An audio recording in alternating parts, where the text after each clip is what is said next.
কক্সবাজারের মহেশখালীর হোয়ানকের গহীন পাহাড়ে গড়ে উঠেছে সন্ত্রাসী চক্রের গোপন আস্তানা। সেখানে অবৈধভাবে তৈরি করা হচ্ছে আগ্নেয়াস্ত্র, যা সরবরাহ করা হচ্ছে সারা দেশে। অস্ত্র ব্যবসায়ের পাশাপাশি জলদস্যুতা, পর্যটকদের উপর হামলা, ডাকাতি ও নানা সন্ত্রাসী কর্মকাণ্ডে জড়িত হয়ে চক্রটি এলাকায় আতঙ্ক সৃষ্টি করে আসছিল বলে তথ্য পায় কোস্টগার্ড।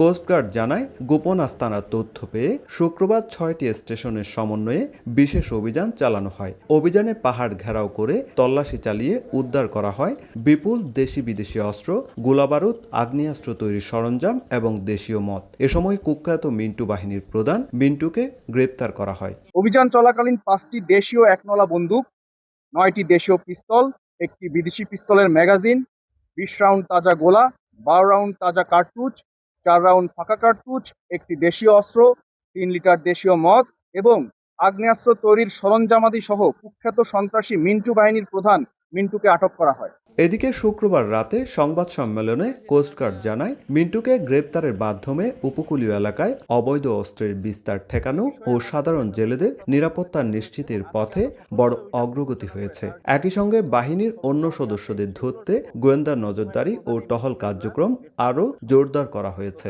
এই বিষয়ে আমাদের গোয়েন্দা তৎপরতা বর্তমানে জারি রয়েছে। আমরা আরো তথ্য সংগ্রহের চেষ্টা করে যাচ্ছি এবং আমাদের তথ্য যখন যথেষ্ট হবে তখন বাংলাদেশ কোস্টগার্ড এই বিষয়ে আমাদের কার্যক্রম এবং অন্যান্য অভিযান পরিচালনা আমরা অব্যাহত রাখব। কোস্টগার্ডের দেয়া তথ্য মতে, দীর্ঘদিন ধরে সন্ত্রাসী কর্মকাণ্ড ও অবৈধ অস্ত্র ব্যবসায় জড়িত মিন্টুর বিরুদ্ধে রয়েছে 15টি মামলা। সুজাউদ্দিন রুবেল, সময় সংবাদ, কক্সবাজার।